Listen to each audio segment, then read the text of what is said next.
Good evening, everyone. It is, well, guess what time it is again? It is indeed story time. Yes, I am Robert Finet, or in other words, your humble scribbler here to read you another episode of my ongoing climate fantasy series, Helkey. And this is Helkey episode 20, Devil Drivers in a Button Hook. Now, before we get into the chapter, I'd like to share a little bit with you. I'd like to show you a little bit of story art that I have put together, particularly some map art related to this chapter. And as we've been progressing, we've had parallel stories. One is, of course, Myra's story, which is the main character, and she is now in this universe's version of hell. So this is the Arisen Worlds universe, which is Earth, Heaven, and Hell in a kind of discordant entanglement. And the main character, Myra, has been sent to hell on a secret mission, a mission so secret that her memory of the mission has been wiped out by her mage parents, Maury and Beatrice. And meanwhile, Maury and Beatrice are active on Earth, causing all sorts of trouble for Asmodeus in order to draw his attention away from Myra, who's doing things well right beneath his nose there in his own realm of hell. And here is a map. I've made little story maps, little pieces of map art to show bits of Myra's journey. And here in this episode, we will start in Poacher's Cave. And that was the scene for our last chapter, Helkey 19. And the chapter prior for Myra, which was actually Helkey 14, I believe, 14 or 15. And she has just met with some new companions. Some of these are devils who were enslaved. Slavery happens to be a common theme among devils, and there is a lower class of devil. They are the blue-skinned devils who are mostly slaves, servants, and sometimes even food for devils. The upper class devils, which are the red-skinned devils. And in addition to the two blue devils that Myra rescued, she also rescued a fairy creature called a Vila. Now, the Vila is an ancient creature from the world of hell, which the devils call Minos. Minos is also the name of their main continent. And these fairy once lived in a much more vibrant world, and now they are basically endangered species. They're hunted by devils, they are killed by devils, they are rendered down for their various parts by devils for various diabolical reasons. So those are Myra's new companions. Plus, she has an older companion called Model, and Model is this bat-like, is kind of like a merger. I kind of think of Model between this strange merging between a cloaker from Dungeons and Dragons and a bat. He's long and flat, but also furry and bat-like. And but he also has a long tail, which he uses to contact people. And the way that Model communicates is by contact, physical contact, which allows him to speak with them telepathically. So those are Myra's companions, and Myra herself is a girl mage of the age of 17 with a special talent. And her special talent is involved with her name curse, which is called Infernum Clavis or Helkey, which is the name of the story. And so her magics are specifically attuned to disrupting the environment of hell and giving devils particularly a hard time. So that I think is enough background, hopefully without too much in the way of spoilers. I do see we have at least a couple viewers on the various platforms watching this live. Welcome. If you are on Twitch and you wish to comment, please feel free. I will chat with you at the end of this reading if you have any questions or if you just want to comment. And of course, this stream will be stored as an archive on YouTube once I am finished. So once again, thank you for joining me, and I will go ahead and begin our little story hour or story half hour for tonight. Helkey 20, Devil Drivers in a Button Hook. I look over my motley companions, take a breath, let it out. I check my horologium watch. It's 5:15 p.m. Hell time. So about 45 minutes till sunset. I walk up to Zell and Terry, check their gear, tighten a few straps. I glance at Model. He doesn't do gear. Turning to Zaya, I ask, "Do you need anything?" I motion to the dead poacher's remaining equipment. Zaya folds her arms in front of her chest, turns her nose up, and scoffs. Okay, that's my answer. Sun's almost down. Is everyone ready? In answer, Model swoops down from his perch, then fastens onto my shoulders. His multiple contacts with my body cause my senses to blur. When they refocus, I can see both through my eyes and his. It's not as disorienting this time. He taps my neck with his teeth, injecting his strange liquid food directly into me. He must have eaten again while I slept. I feel a rush of energy. I'm thankful for it. Model can sense my thanks through our contacts. I didn't want to eat that devil's food. Meat looked way too humanoid. I don't typically eat meat anyway. Too much cruelty involved. On Earth, it was easy enough to get my protein from things like tofu and tempeh. In hell, all my food's been coming from Model, which is such a major boon. I don't want to think about not having Model. The others jump as Model wraps himself around me, then seems to bite my neck. I just grin, flap Model's muscular body, then hop glide toward the cavern's mouth. I'll take that as a yes, I shout back to them. Follow me. Seeming to at last take my merging with Model in stride, they rush along behind us. Outside, the pre-sunset air is still blast oven hot. Stink of sulfur beats down as if weighted with lead. A green sky yawns above us, bleeding to a pine needle color back toward the toxic ocean. I'm glad for Model's cooling body. The fluids and foods he's giving me makes hell almost bearable. Almost. Terry and Zell jog up beside me. Zaya flits to hover a few feet off to my right, casting about warily. I turn to Zell.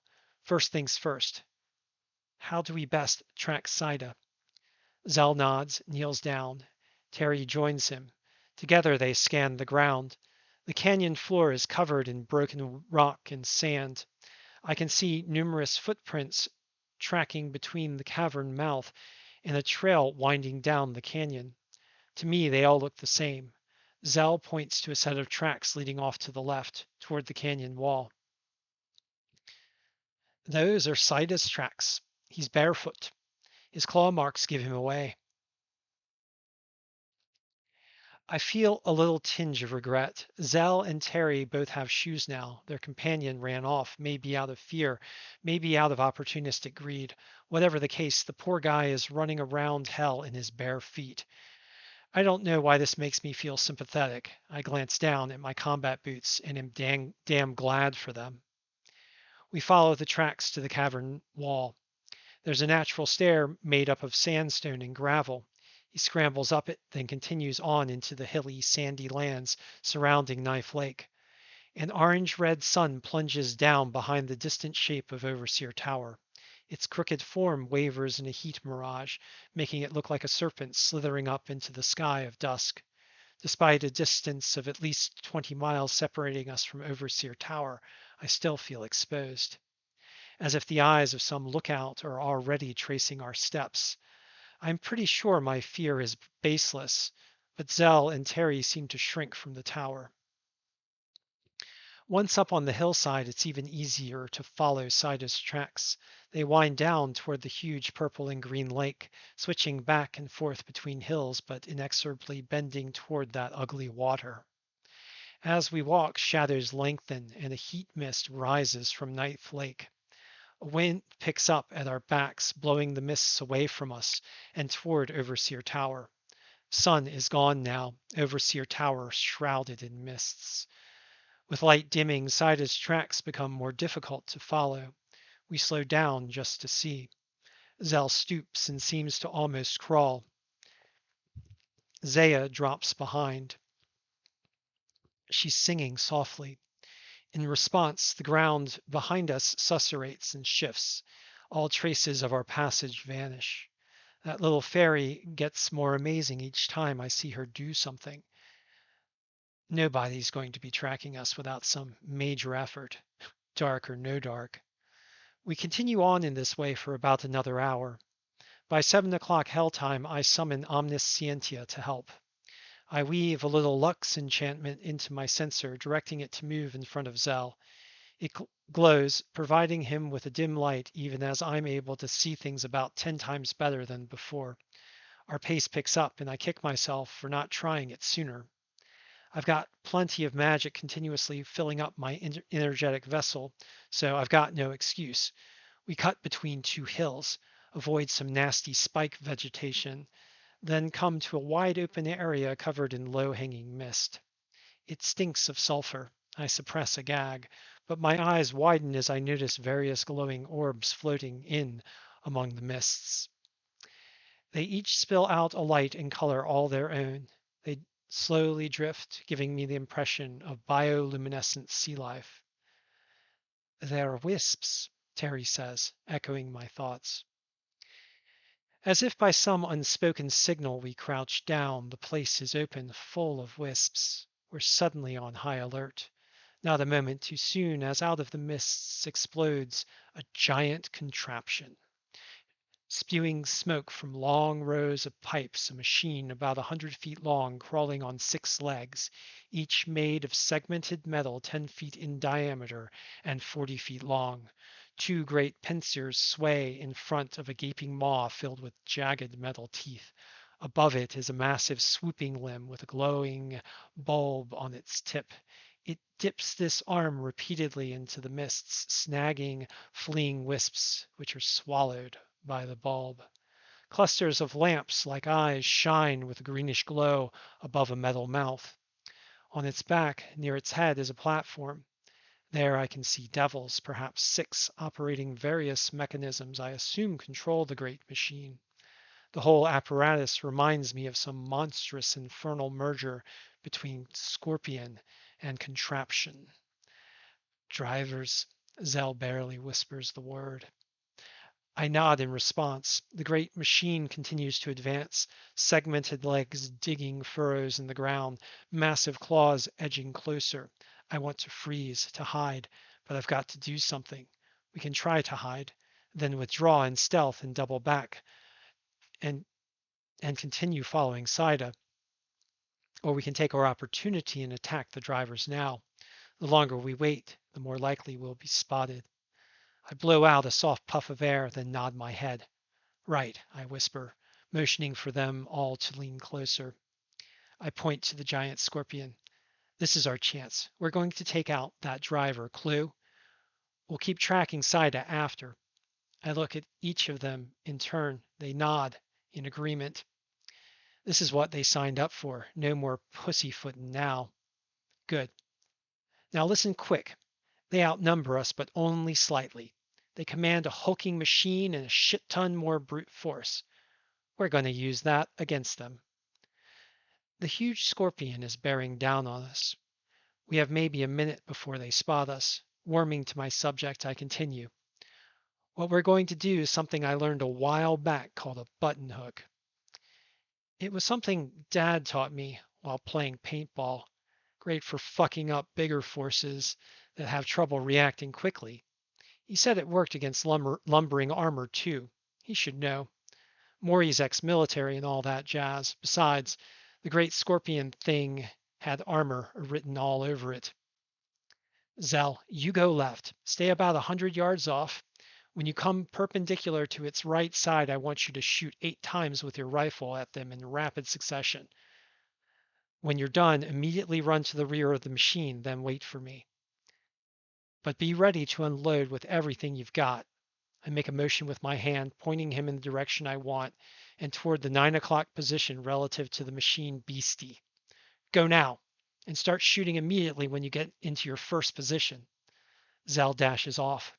I watch him for a second, then turn to Terry. Okay, I'm sending you around to the other side, about opposite of Zell, but I don't want you to move until he starts shooting. Once you get into position, which should happen about 20 seconds after Zell finishes firing, I want you to shoot 6 times with your handgun. I know it's not as effective at long range. Just do your best. Then I want you to run around to the rear position, join Zell, reload, and be ready to unleash hell. Zay and I will meet you there. Terry nods. She's giving me her wicked grin. She likes this driver baiting plan. The machine is getting uncomfortably close now. I can see the 6 devils on the platform. They're all red-skinned, heavily armed with various weapons. 3 are operating the machine. 1 is driving. The other sits at a station that I think must control the claws. The last operator is spinning a ball and pulling a lever. I assume this combination directs the tail, which seems to mirror the ball spinning, lever throwing movements. The other 3 devils are guards and lookouts. They don't see us yet, but they will soon. Bright flashes of light fire off to our left. On the devil's right, Zell has started his attack. Bullets ricochet off the platform. One catches a guard in the thigh. He goes down. I turn to Terry, patting her on the shoulder. Go now. She runs off like a bolt, keeping low in the mists for concealment. Zell unloads his last shot. This one is a fricking fireball bullet. It explodes over the operator of the tail contraption, blasting through the tail structure and causing it to sag. The operator dives away from his exploding control station, but is pinned by a massive piece of metal falling down on him from the fracturing tail. 2 wounded and 1 operating station wrecked. Not bad, Zell. I'm impressed. The devils respond in fury. They focus on the location from which Zell unleashed his barrage. The 2 remaining guards run over to the side of the vehicle, their right, our left, and start firing back. Bullets and fireball rounds streak toward Zell's last position, lighting it up, but Zell is already gone, heading off to the 12 o'clock position. The Scorpion's driver swings some levers. The ponderous machine turns toward the 9 o'clock. The claw operator at last springs into action. Putting his hands into 2 gloves, he flips a toggle. The claws lift up, let out a loud banging sound as they clack together. Then both light on fricking fire. Holy shit! The night is suddenly illuminated by the hot red glow.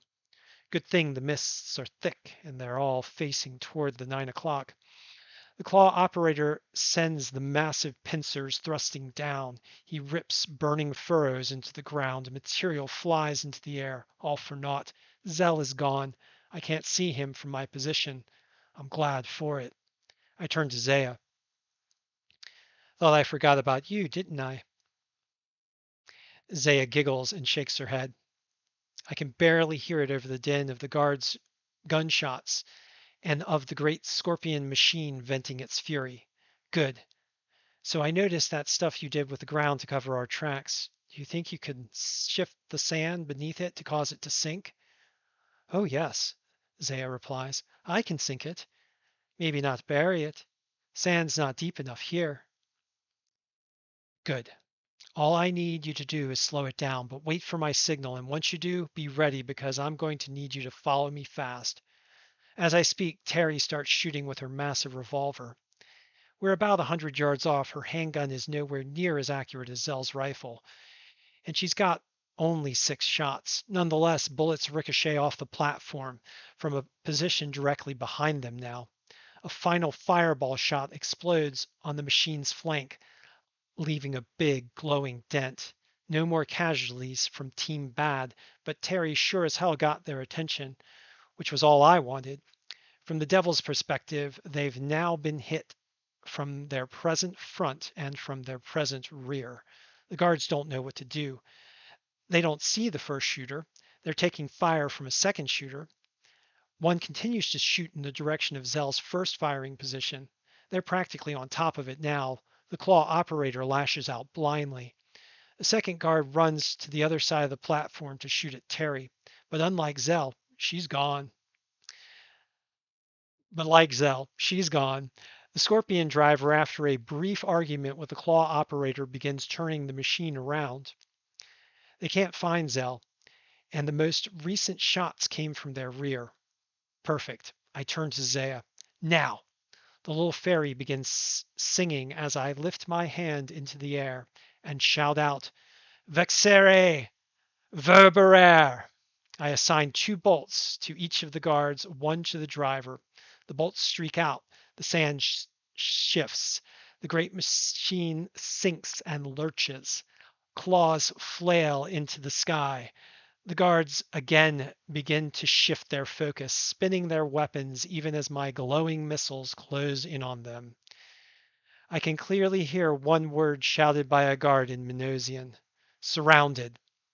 My magical bolts of force explode when they impact against his neck and head. Both are killed.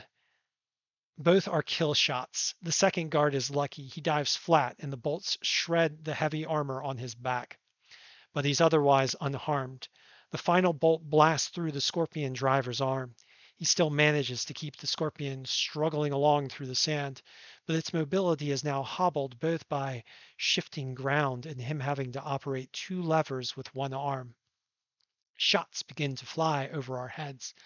I grab the little Vila's hand and, with a flap from model, we're gliding along the nape of a hillside and down into a little dip about 50 feet away. The shots hitting our firing position are coming from just 1 guard now, but I'm glad we are no longer there. In 3 more short flights, we've come about to the 12 o'clock position. It takes us another 30 seconds or so to find Zell and Terry. They're huddled together behind a rock. Both have shit-eating grins on their faces as they point ready guns at the ailing monstrosity. It's seriously fucked up now. Smoking from the 2 fireball bullet hits, its tail a wreckage, foundering in shifting sand, 3 of its 6 crew down. The Scorpion driver is clearly suffering from his wounds. Guard and claw operator are confused and panicked. I almost feel sorry for them. Almost. I look at Terry and Zell. You ready? Zell nods. Terry gives the thumbs up. All right then, let's give him hell. Zell's rifle and Terry's handgun both shoot out their remaining fireball rounds. I lift my hand into the air and launch another Vexere Verberere volley. The combined magic and diabolical artillery cause the Hell Scorpion's platform to explode in light and sparks. When the resulting flash finally dims, none of the monster machine's crew is left standing. Wow.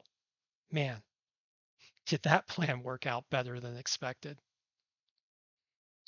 And that completes Helkey 20, Devil Drivers in a Button Hook. Thank you all for joining me. I have appreciated your company, those of you who are lurking and watching. And I will be reading again for you next week at about the same time. So thank you again.